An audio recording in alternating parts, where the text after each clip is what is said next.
umurongo wa 3 kugeza ku wa 5. Kurikira ikiganiro Bibiliya isoko y'ubugingo ni ikiganiro mugezweho na Pastorvuga mukagikurikira kuri radiyo Umucyo 102.8 kuwa mbere ku isaha y'isa 12 za nimugoroba ndetse no kuwa gatandatu ku isaha y'isa 9 z'amanywa.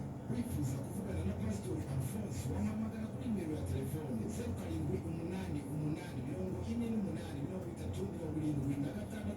cyangwa se ku murongo wa Airtel Tigo 0722 Ibi biganiro kandi mwanabikurikirana ku murongo wa YouTube witwa Pastorvuga. Bibiliya isoko y'ubugingo.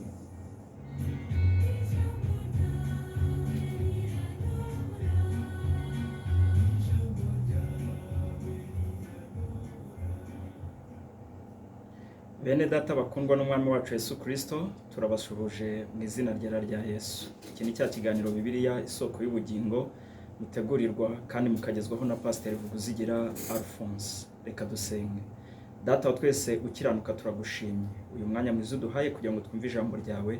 Turasaba kugira ngo umwuka wera ayobore imitima yacu kandi abaryumva twese uduhe kuryumvira mu izina ryiza rya Yesu. Amen.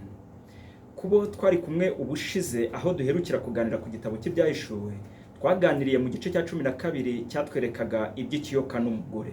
Ariko uyu munsi mu gice cya 13 aho dusubukurira, turaganira ku nyamaswa ebyiri. Ese izo nyamaswa ebyiri ni izihe? Iki gice cya 13 kitwereka kwaduka kwa Anti-Kristo n'ukuntu arenganya itorero. Ibice bikurikira cyangwa se bikurikira iki gice byerekana umujinya w'Imana usukwa ku isi cyangwa se kubari mu isi kubera kuramya inyamaswa no gusenga igishushanyo cy'iyo nyamaswa.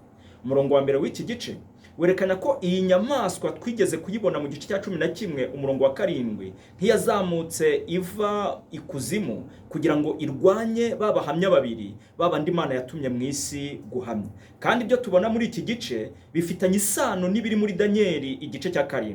Ariko nubwo bifitanye isano, hari naho bitandukaniye cyane rwose. Aho mu gice cya 7 cya Danieli yabonye inyamaswa enye ziva mu nyanja zishushanya ubwami bune bw'isi bukurikiranye cyangwa se ubwami bwabayeho bukurikirana. Mbibutse ko ubwo bwami bwari ubwami bwa Babuloni, ubwami bw'Abamedi n'Abaperesi, ubwami bw'Abagiriki ndetse n'ubwami bw'Abaroma.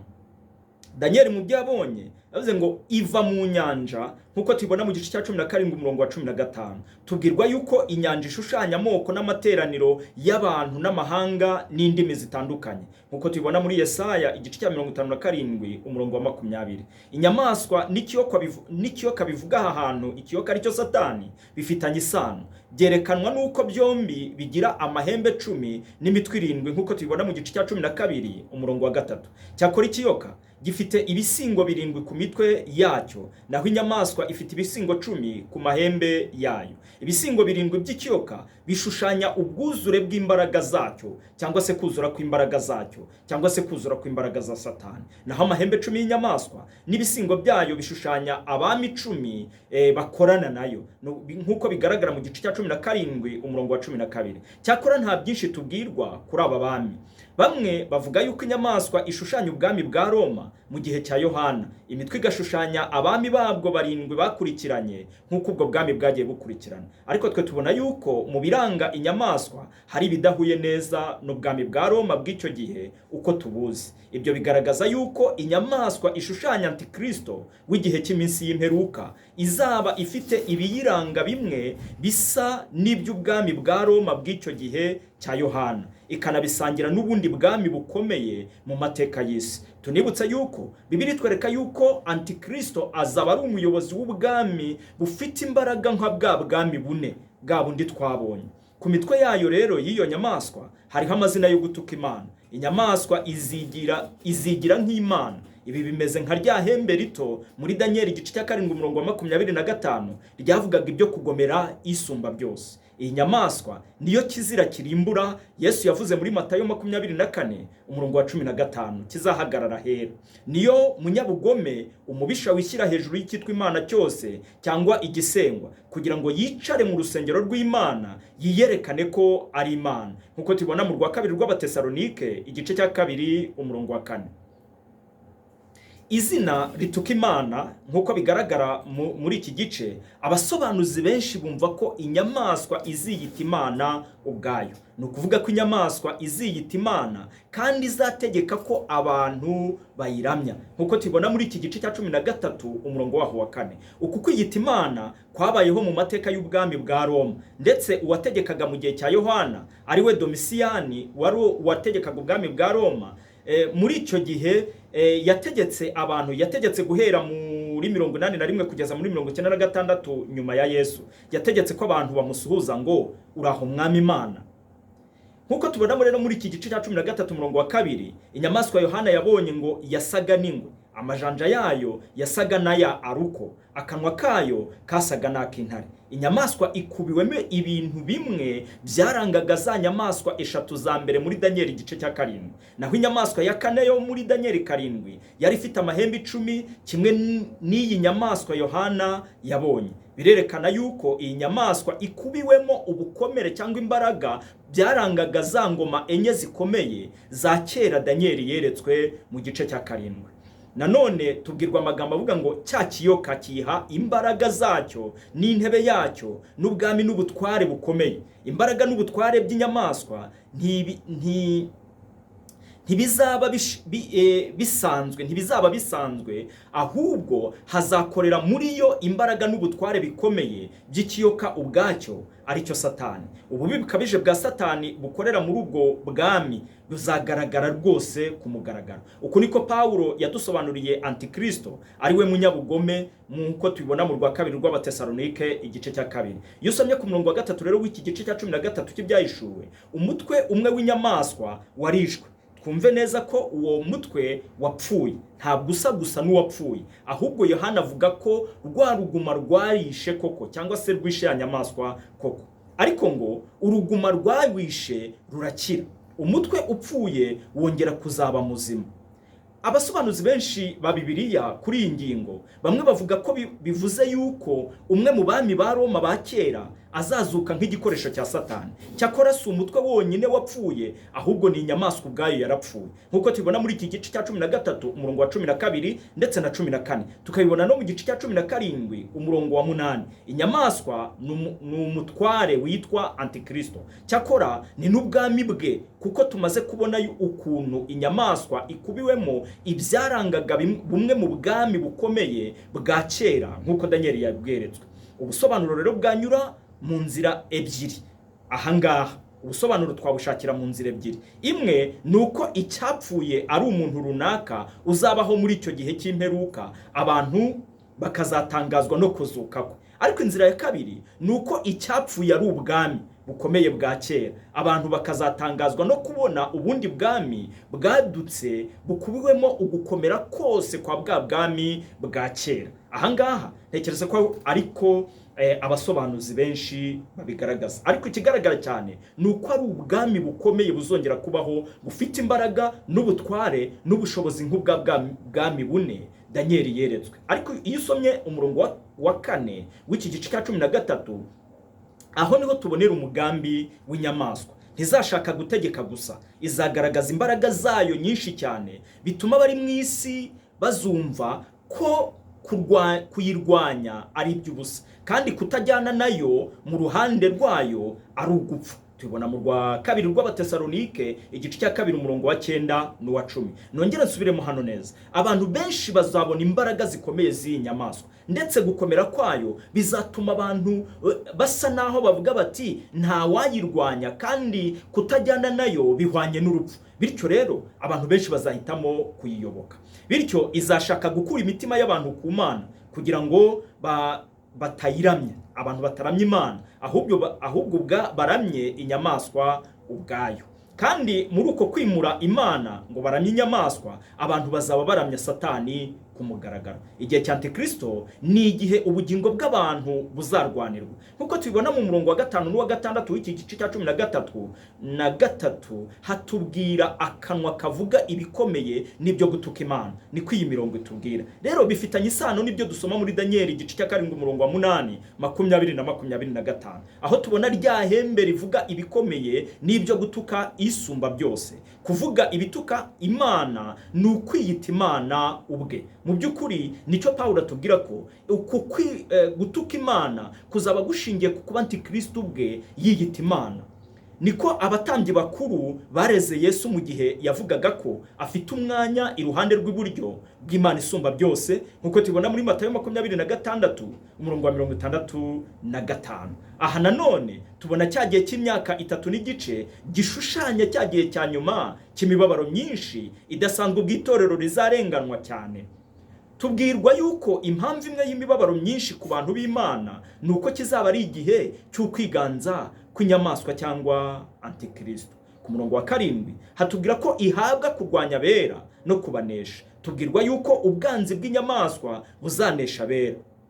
Uku kubanesha si ukubavana kuri Kristo, ahubwo nuko izahabwa kubarwanya mu buryo bwose ikanabica. Bityo ubirebesheje amaso ya kimuntu, inyamaswa irabanesha kubera ko iba yabishe, ariko urupfu rwabo nirwo kunesha kwabo, nkuko tubibona mu gice cya 12 umurongo wa 11.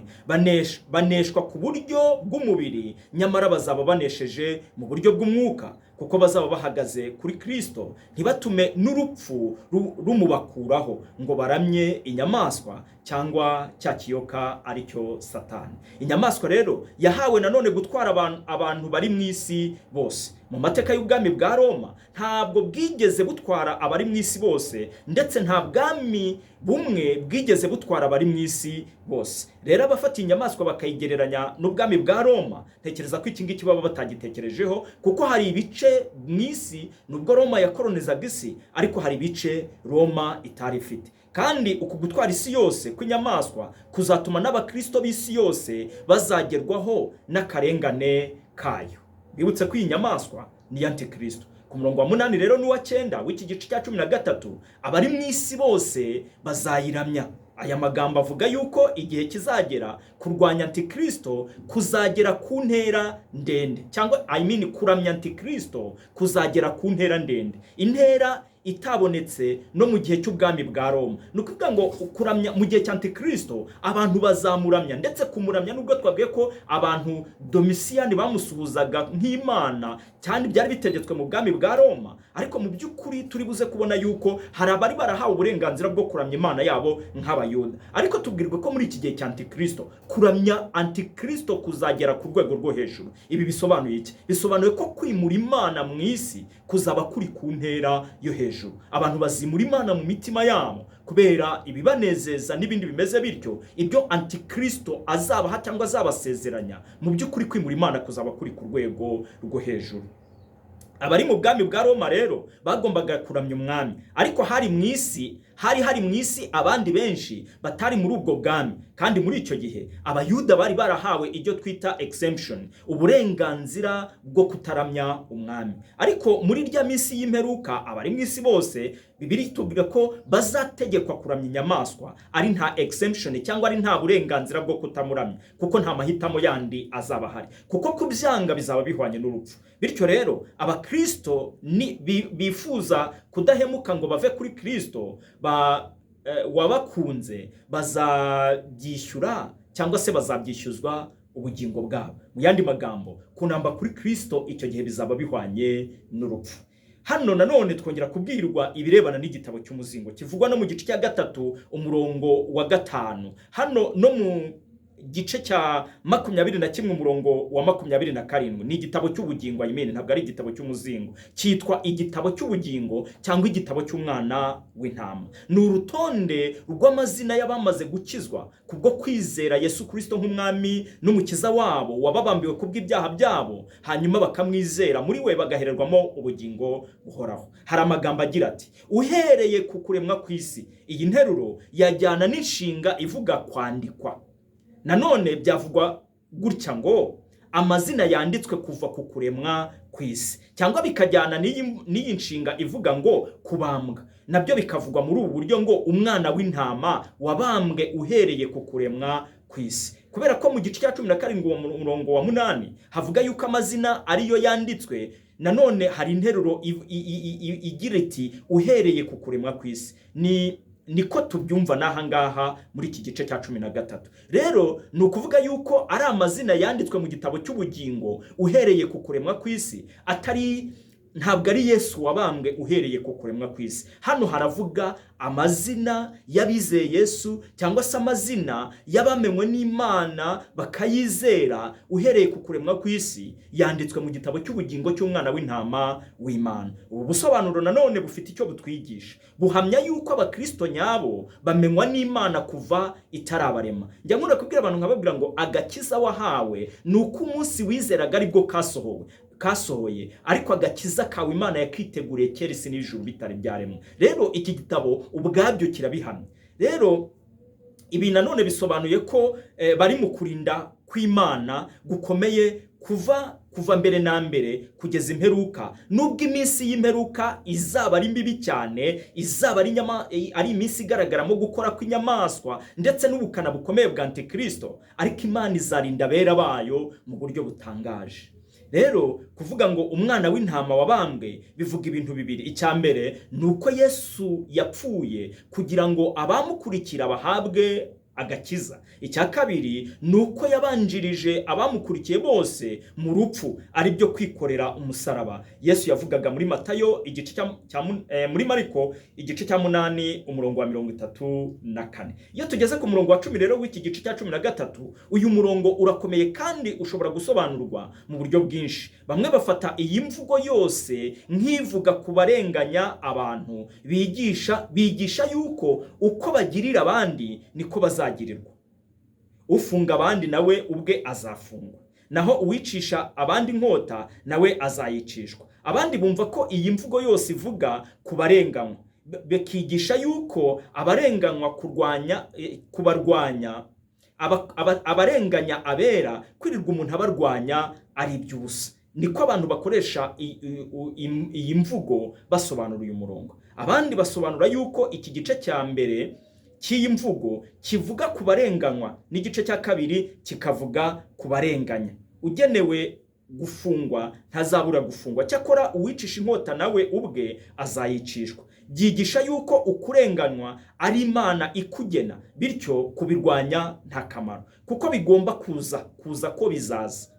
Abajyanwa ngo bafungwe bagomba kugenda babyemeye, bazi ko ari umugambi w'Imana. Cyokoze iyo tuvuga abafungwa cyangwa abarenganywa, ni kubw'ubutumwa bwiza cyangwa kwizera Yesu Kristo, ntabwo ari kubw'ibindi bibi cyangwa ikindi kintu icyo ari cyo cyose kibera mu isi, ahubwo ni kubizera Yesu Kristo cyangwa se abarenganywa n'ubutumwa bwiza. Kuko dufite abantu benshi mu isi yose banenganirizwa ubutumwa bwiza, bamwe bakirukanwa mu miryango yabo, abandi bakicwa, abandi bakatotezwa mu buryo butandukanye kubera ko bahisemo kwizera Yesu Kristo nk'umwami n'umukiza wabo. Bityo rero ibyo ngibyo ntibizabura kubaho ko bizabaho, ariko Imana umuremyi w'isi n'ijuru, umugenga wa byose, izazana mu rubanza umuntu wese warwanyije umurimo w'Imana, warwanyije ijambo ry'Imana, warwanyije umwana w'intama ari we Kristo Yesu, umwami n'umukiza wacu. Cyakora ababikora bazahanwa n'Imana rwose. Aho niho kwihangana kw'abera kuri, niko aya magambo avuga, no kwizera kwabo. Rya jambo rya nyuma rizaza, cyakora si ubu ngubu. Abantu b'Imana bagomba kwihangana bategereje uwo munsi, kuko inyamaswa izahaguruka ifite imbaraga zisa naho ari zose ngo irwane kandi zica abantu b'Imana. Ibi bizasaba yuko bakomeza cyane kwizera kwabo yuko Imana ari Imana itegeka byose, kandi ko ubwami bwayo buzaza koko kandi bukazahoraho iteka ryose, ntibuzigera buhanguka nk'uko Danieli yabivuze mu gice cya 2, aho yavuze ngo mbona ibuye ritarimbuwe n'umwana w'umuntu riraza rijanjagura bwa bwami bwose kandi rirangije rikwira isi yose. Ibi Yesu nawe yabivuze mu migani yaciye muri Matayo igice cya 13, aho yagaragaje yagaragaje ko ubwami bw'Imana buhari, ariko buhari mu buryo bw'umusogongero, budahari mu buryo bwuzuye. Ariko Imana igihe kimwe izazana ubwami bwayo mu isi, kandi abantu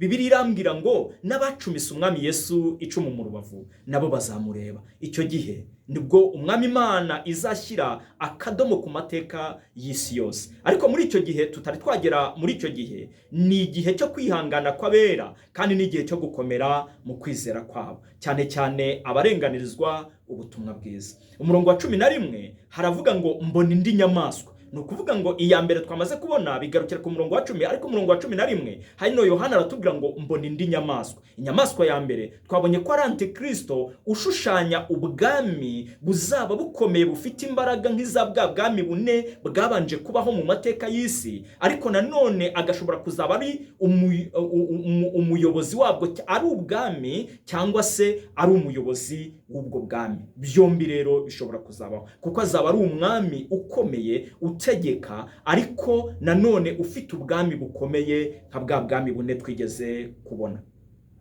Ikindi tubona ku murongo wa 11 Yohana aratubwira ati mbona indi nyamaswa. Inyamaswa ya kabiri ikorera iya mbere. Icyo ikorera inyamaswa ya mbere ni ugutera abantu bari mu isi kuyiramya.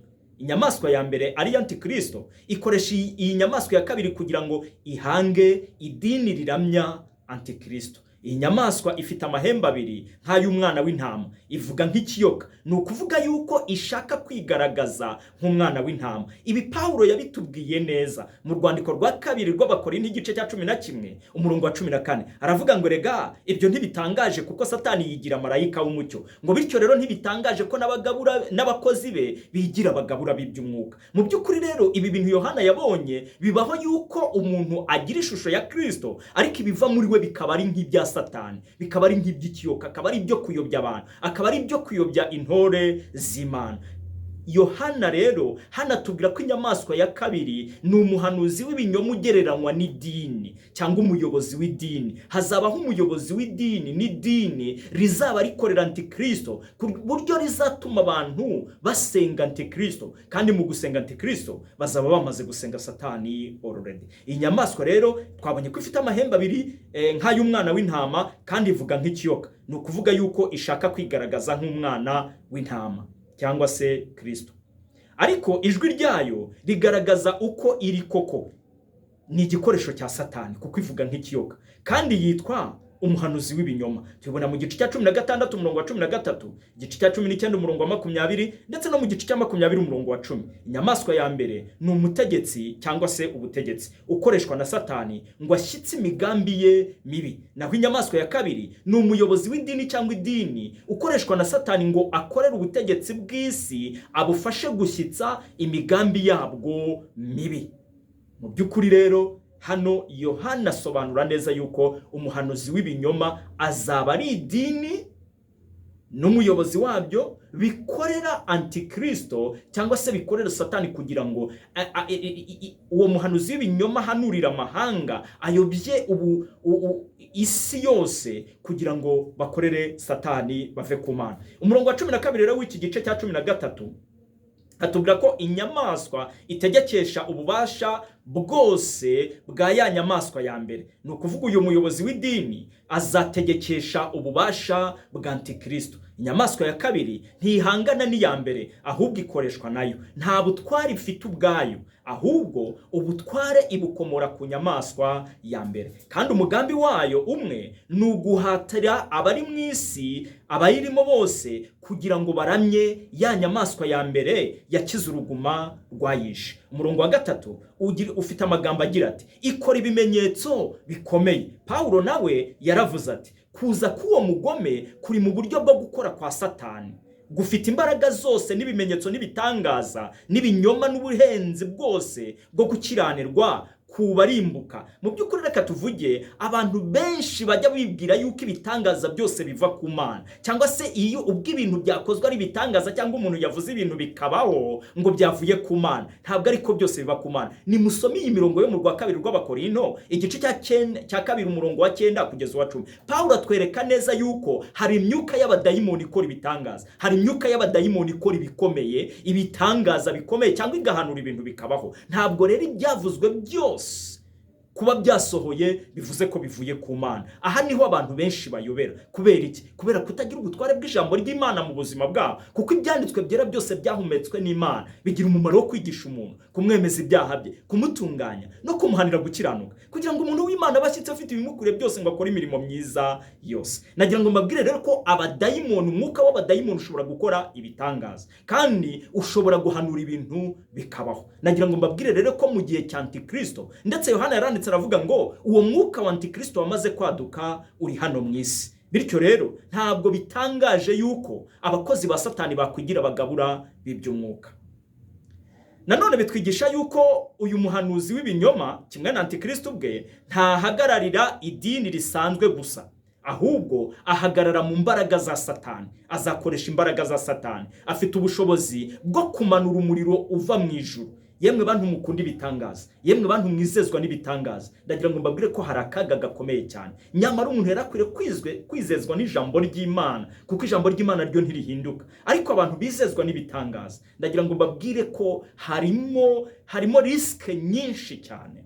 Iki ni ikimenyetso gishaka kuyobya abari mu isi ngo bumve ko ari imbaraga z'Imana uyu muntu azabakoresha. Abari mu isi ni ukuvuga batizeye bazayoba, ariko abera ntibazayoba, nk'uko tubona muri Mariko igice cya 13 umurongo wa 22. Iyo turebye umurongo wa 14 n'uwa 15 w'iki gice cya 13, Bibiliya iratubwira ngo ibabwira kurema igishushanyo cya ya nyamaswa yari yarakomerekejwe n'inkota ikabaho.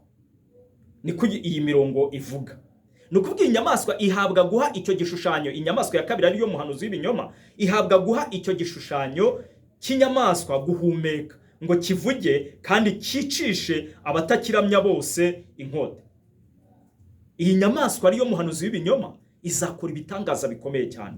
Abantu bazarema igishushanyo gushushanya, hanyuma izagiha umwuka wo guhumeka. Bizaba igitangaza gikomeye mu isi, ku buryo abantu benshi bazayoba bibwire ko ari we Kristo, cyangwa bibwire ko ari umukozi ukorera Imana. Ariko mu by'ukuri azaba akoresha imbaraga za Satani zikomeye cyane, kandi abari mu isi bose abenshi bazayoba. Hano nanone tubona ububasha budasanzwe, kandi ko ubwo bubasha umuhanuzi w'ibinyoma abuhabwa n'undi muntu ari we Anti-Kristo, ariko bukaba bukomoka kuri Satani. Nubwo tutabwiwe izina rye, ubwo ahandi havuga ko ari imbaraga za Satani zimukoresha, tumenya yuko Satani nyine ari we wamuhaye ubwo bushobozi. Bivuga ko uyu muhanuzi w'ibinyoma nawe azahabwa ubushobozi na Satani. Guha igishushanyo guhumeka no kuvuga ni uburyo bwo kugira ngo inyamaswa yirate ko ari Imana itanga ubugingo. Abataramya igishushanyo bazicwa, kandi bigaragara ko ari igishushanyo ubwacyo gitegekesha akanwa kacyo abagomba gupfa abari bo n'abagomba gukira. Mu by'ukuri abagomba gukira bo nta bandi ni abazaba baramya ya nyamaswa bafite n'igishushanyo cyayo. Muri icyo gihe rero umuntu wese azaba agomba guhitamo niba ashaka Kristo maze agapfa, cyangwa niba ahitamo uruhande rwa Anti-Kristo kugira ngo abeho. Intambara zizaba hagati y'Imana na Satani. Ku murongo wa 8 twabonye ko abantu bose badafite amazina yabo yanditswe mu gitabo cy'umwana w'intama baramya ya nyamaswa. Nta gushidikanya abantu bose bazaba batanditswe mu gitabo cy'umwana w'intama w'Imana bazaba baramya ya nyamaswa, waba ubishaka waba utabishaka. Maze rero hano tukabona yuko abatayiramya bazicwa ari bo bera n'abakiranutsi. Umurongo wa 16 w'iki gice cya 13 hatubwira ngo itera bose gushyirwaho ikimenyetso ku kiganza cy'iburyo cyangwa ku ruhanga. Tubibona mu gice cya 7 umurongo wa 3 twabonye abantu b'Imana mbere yuko binjira muri cya gihe cy'umubabaro udasanzwe bashyirwaho ikimenyetso mu ruhanga. Byashushanyaga yuko ari abantu b'Imana koko, kandi ko Imana izabarinda umujinya wayo ugiye gusukwa ku bari mu isi batayizera. Ubundi gushyirwaho ikimenyetso ni uburyo bwo kurindwa, ni uburyo bwo kurindwa cyangwa se uburyo bwo guhabwa, bwo kugaragaza nyir'umutungo. Niyo usomye Abefesi igice cya 1 umurongo wa 13 na 14 cyane umurongo wa 14 haravuga ngo tumaze kwizera twashyizweho ikimenyetso, nicyo mwuka wera twasezeranijwe. Kuba twarahawe umwuka wera nk'ikimenyetso ni ikimenyetso cy'uko turi abana b'Imana. Nta ushobora kutwitiranya, kandi ubuzima bwacu ntibushobora kwitiranwa n'imibereho y'abatariho ikimenyetso cy'umwana w'intama w'Imana. Bityo rero tubona ko no mu minsi y'imperuka aba bantu bazashyirwaho ikimenyetso cya ya nyamaswa izategeka abantu kuyiramya no kuyisenga. ikizana bakomereza mu kwizera Kristo n'ubuhamya bwabo. Inyamaswa nayo ni ukuvuga bizera, ifite icyayo kimenyetso giterwa ku kiganza no mu ruhanga rw'abayiramya bose. Bityo tubona abantu babiri mu isi muri icyo gihe. Tubona abafite ikimenyetso cy'Imana n'abafite ikimenyetso cy'inyamaswa. Nkuko byagenze muri Egiputa cyangwa mu Misiri, igihe Abisiraheli bashyirwagaho ikimenyetso, abadafite ikimenyetso bose barimbuwe na marayika, ariko abafite ikimenyetso aribo Bisiraheli bararinzwe. Uko niko no mu isi bizaba bimeze. Abafite ikimenyetso cy'Imana bazarindwa n'Imana, ntacyo umujinya w'Imana uzabatwara. Ariko nubwo umujinya wa Anti-Kristo uzababyukirizwa ndetse bamwe bakicwa urupfu rw'umubiri, ntabwo gupfa kwabo bizaba bivuze ko batakaje ubugingo bwabo, ahubwo gupfa kwabo bizaba ari intsinzi yabo, kuko bazaba binjiye mu biganza by'Umwami wacu Yesu Kristo. Ariko abari mu isi bo baramya ya nyamaswa, ntawe uzashobora kubakura mu biganza by'Isumba byose, kuko Umwami Imana izabasukaho umujinya wayo w'abatayumviye n'abatarizeye umwana w'intama w'Imana. Uko niko Yohana yatubwiye mu gice cya 3, aravuga umurongo wa 18, aravuga ngo dore wizeye uwo mwana w'Imana afite ubugingo buhoraho, ariko utaramwizeye iteka amaze kuricirwaho ko atizeye umwana w'intama w'Imana utanga ubugingo buhoraho. Rero mu murongo wa 17 w'iki gice cya 13 tubona ikimenyetso n'izina ry'inyamaswa. Ntituzi neza niba ikimenyetso kivugwa aha ari igifatika kiboneka. Tuzi yuko ikimenyetso cy'Imana ku bantu bayo ari ikimenyetso cy'Umwuka Wera kidafatika, kitaboneshwa amaso. Mu by'ukuri niba n'ikimenyetso cy'inyamaswa nacyo ari uko kimeze, kikaba gishatse kuvuga yuko izina ryayo barifite mu mitima yabo, bikagaragarira mu bikorwa by'ibiganza byabo, ntitubizi. Ariko mu by'ukuri abantu benshi basobanura ikimenyetso cy'inyamaswa bagaragaza ko babifata nk'ibintu bifatika biraho, ariko mu by'ukuri ntabwo Bibiliya yerura neza niba zaba ari ikimenyetso gifatika cyangwa niba zaba atari ikimenyetso gifatika, kuko natwe Bibiliya ivuga ko turiho ikimenyetso cy'Imana aricyo Mwuka Wera. Ariko icyo kimenyetso ntabwo kigaragara, ahubwo bigaragarira mu mibereho tubaho y'abantu bamaze kwizera no kwakira Yesu Kristo nk'Umwami n'Umukiza, ndetse bafite imibereho ihindutse yo muri Kristo Yesu. Byashoboka rero ko naba ngaba ikimenyetso cy'inyamaswa kizaba kibariho azaba ari ikimenyetso kitagaragara, ahubwo bikagaragarira mu mibereho yabo no mu byo bazaba bakora ndetse no mu byo bazaba bavuga. Cyakora ibyumvikana neza ni uko ikimenyetso cy'inyamaswa kigaragaza yuko umuntu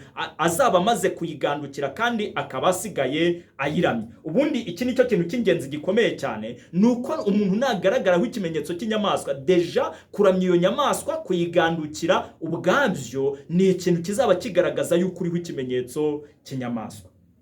Umurongo wa 17 rero w'iki gice cya 13, kugira ngo hatagira umuntu, hari amagambo agira ati, kugira ngo hatagira umuntu wemererwa kugura cyangwa gutunda keretse afite icyo kimenyetso cyangwa izina rya ya nyamaswa cyangwa umubare w'izina ryayo. Ikimenyetso cy'inyamaswa kizahabwa abayiramya, cyakora kizanagira icyo kibatwara ku birebana n'iyi mibereho y'ubu buzima, kuko abafite icyo kimenyetso bonyine nibo bazaba bashobora kugura cyangwa gucuruza. Inyamaswa n'umuhanuzi w'ibinyoma we bazategekesha igitugu cyane mu by'ubucuruzi, mu by'idini no mu bya politiki. Byose bizaba bifite umugambi umwe, ari wo guhatira abantu kuramya ya nyamaswa, kuko nta yandi mahitamo abantu bazaba bafite. Ariko abizera ijambo ry'Imana bahamagarirwa kuko Yesu yabwiye Satani igihe yamugerageza aravuga ngo uzapfukamira Uwiteka Imana yawe aba ari yuramya yonyine. Umurongo wa 18 rero w'iki gice cya 13 haratubwira ngo aha niho ubwenge buri. Ufite ubwenge aba ari umubare w'iyo nyamaswa, kuko ari umubare w'umuntu, kandi umubare we ni 666. Duhawe noneho izina ry'inyamaswa mu buryo bw'umubare. Turebye neza mu gihe cya kera, guha inyuguti imibare babyitaga gematria, kuko mu rurimi rw'Ikigiriki no mu Giheburayo nta nimero zari zihari, bakoreshaga inyuguti nk'imibare. Ni nkaho twebwe tuba duhaye inyuguti A kuba rimwe, B ikaba kabiri, kuba kabiri, B ikaba kabiri, gutyo gutyo. Nk'urugero mu nyandiko ya kera yitwa Siberian Oracles dusanga ubwo buryo bwo kubara izina rya Yesu mu Kigiriki Haiesus, ni ukuvuga iyi i ibara 10, h ibara 8, s ibara 200, o 70, u 400, s 200, bityo bikabyara 888. Yohana rero atubwira yuko bisaba ubwenge kugira ngo umuntu asobanukirwe izina rirangwa n'uyu mubare, akongeraho ko ari umubare w'umuntu.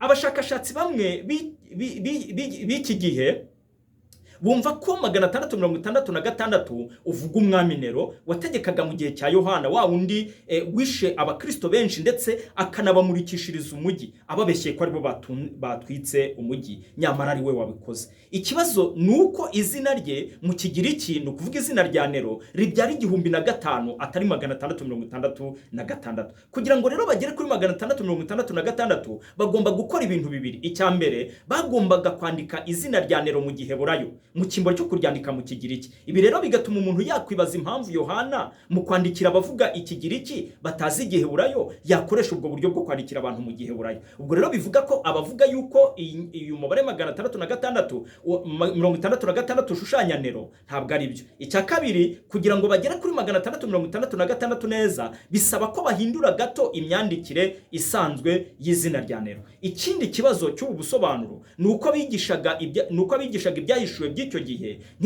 mu kinyejana cya 2 n'icya 3, nta numwe muri bo wageze kuri uyu mwanzuro avuga ko Nero ari we Nyamaswa 666. Nka Irene ari we wa mbere mu kwigisha ibyahishuwe, yatanze igitekerezo yuko 666 wasobanura Euntas cyangwa se Teitan cyangwa se Lateinos. Iri zina rya nyuma Lateinos rishatse kuvuga ubwami bwa Latini, ari bwo bwami bwa Roma. Abashakashatsi bamwe bumva ko uyu mwanzuro wa nyuma ari wo mwiza. Ikibazo nanone ni uko amayeri yakoreshwaga kugira ngo amazina menshi avugwe muri uyu mubare. Nk'urugero, iyo uhaye a kuba 100, b ukayiha kuba 101, gutyo ugakomeza gutya, izina ngo Hitileri niryo ribyara 666. Rero birashoboka ko uyu mubare utavuga umuntu runaka cyangwa se utagaragaza umuntu mu bwami runaka wabayeho nk'uko abantu bajya bakunda kubivuga, ahubwo ushushanya icyigisho atari izina nyaryo ry'umuntu runaka. Iyi zina rya Yesu Haiesus ribyara 888 kandi umubare 7 ari umubare ushushanya ibishyitse byuzuye. Birashoboka ko 666 ari umubare ushushanya yuko iby'abantu ntibyagera ku bishyitse byuzuye by'Imana, kuko nta muntu nubwo yaba akomeye ate wagera ku kigero cya wa wundi Imana yatumye uzategeka byose, ari we Yesu Kristo, umwami n'umukiza wacu. Bityo rero uyu mubare 666 akaba ari igishushanyo atari izina runaka ry'umuntu. Rero ni nayo mpamvu Yohana yavuze ko ari umubare w'umuntu nyine. Icyo twavuga nk'icyanyuma kubwira ubw'uyu mubare ni uko urebana n'igihe kizaza, kandi ko nta muntu uramenya neza ibyo uyu mubare usobanura. Nyamara nitugera muri icyo gihe gusohora k'ubu buhanuzi, abantu b'Imana bazabimenya. Abantu benshi rero bakunda gukoresha uyu mubare mu buryo bw'ubuhanuzi. Buri kintu cyose kije bati ni wa mubare w'inyamaswa, buri kintu cyose kije bati ni wa mubare w'inyamaswa. Ndabinginga kugira ngo musubire ku byanditswe byera, murebe iki byanditswe byera bivuga, kuko ibyanditswe byera bifite ubusobanuro buhagije ku byo umuntu yifuza kumenya ku ijambo ry'Imana. Bityo rero reka tube dusubikiye ahangaha, tuzasubira ubutaha. Ubaye ufite ikibazo cyangwa igitekerezo, inyunganizi, waduhamagara kuri 0787 10 ni nimero za hano muri studio. Ni 0787 10 tukabakira. Murakoze.